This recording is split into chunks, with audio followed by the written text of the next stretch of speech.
Hello, my name is Patti Napolitano, and I am the professor for Cleveland State's Social Work 626, which is advanced generalist practice with communities, where we talk about unique social worker skills and how we apply them to the process of engaging our communities in a process of change.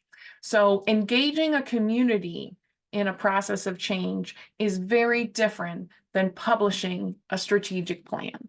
And assignment 1 to assignment 2, here's where we're discussing assignment 2. And this is where we talk about what makes this different than most strategic plans. Whatever organization you are employed with, interning with, studying with as a university, anything that is a nonprofit should have a strategic plan in place. Government organizations have a strategic plan in place. Now, as someone who has developed programs for 4 different levels of nonprofit, government, for-profit, private, faith-based, I've engaged with a lot of different levels of programming. And in many of these places, in all of these places, what I say is, hi, I'm here on a grant. Can I see the grant? And I generally get pearl clutching, right? Like, what do you need to see the grant for? Well, I'd like to see what the outcomes are that you promised, because I need to develop a program that will deliver those outcomes, right? I'm very much a golden thread assessor and interviewer. Turns out those social work skills of evaluating really come in handy.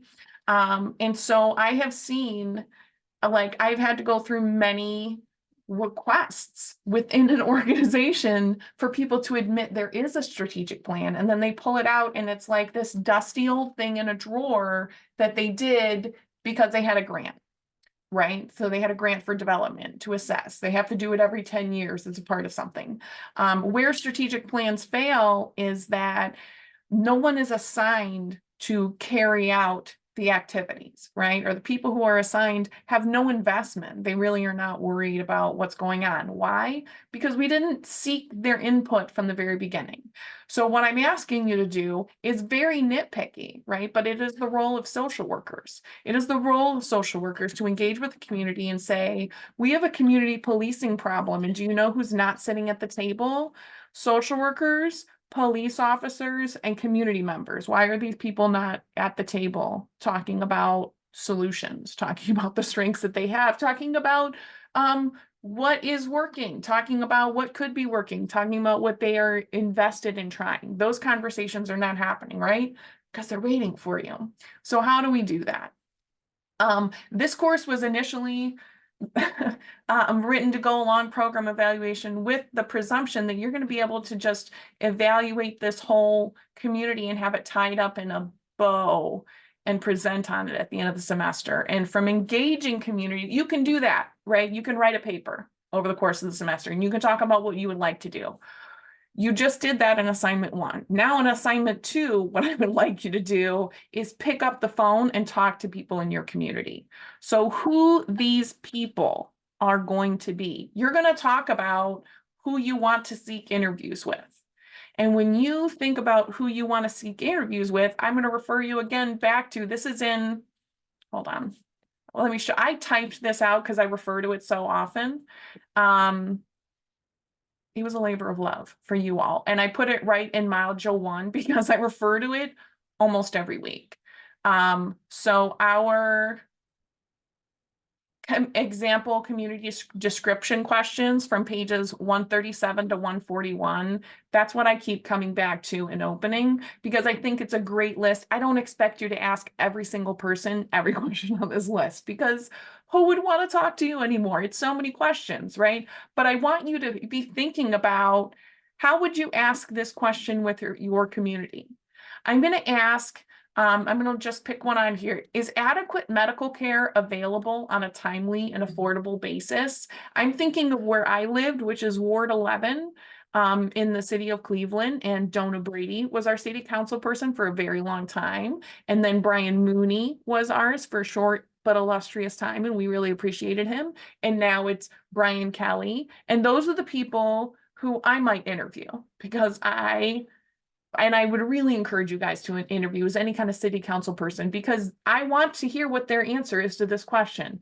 Is adequate medical care available on a timely and affordable basis for residents of your community? And how can you tell?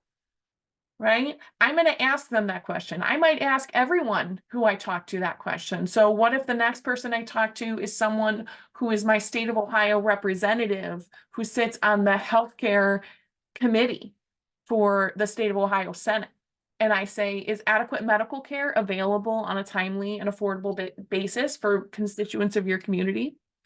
Now imagine if I went to Care Alliance Healthcare Clinic, which is on the corner of 117th and, oh, you know what, it might be Neighborhood Family Practice on the corner of 117th. There's another one on the corner of 65th and Franklin, which is in that same area. And I asked them, is adequate medical care available on a timely and affordable basis? They're going to have different data, right? And those are professional answers. What about informal sources of power in my community? What would somebody who lives at West 65th and Franklin say to the question, is adequate medical care available on a timely and affordable basis? And how do I know who to talk to? I know from doing this for a minute that I want to talk to Dota Brady. And I want to say, who are the informal sources of power? Who are the people that you think come to all of your town hall meetings? Who are the people who would love to be interviewed for this, right? And I'm going to use that as a snowball sampling technique. Now, this is not a research project.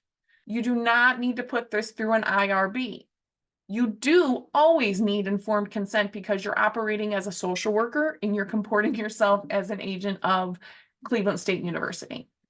So during assignment 2, you're identifying yourself as a CSU graduate student. That's why that's on here. And like, if you put it at the front of every interview question of, hi, I'm an interview student. If you make up a form that you give them that says, hi, this is what I'm doing.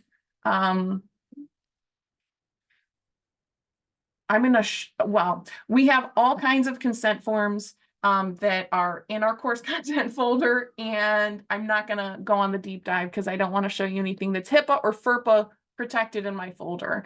But I have had versions of this consent form that students and interviewees find very overwhelming because I make it kind of mirror our IRB.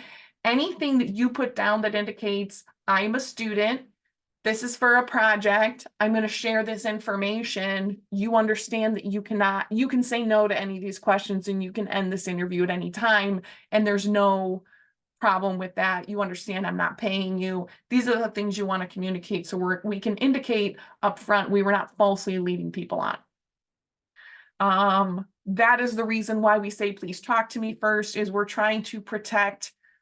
You all have seen discussion board comments, right? We're trying to protect people in the community from people who are representing themselves as CSU students. If you're saying you're coming from CSU, I want to make sure these are culturally humble and presumptively non-harming questions that you're asking people.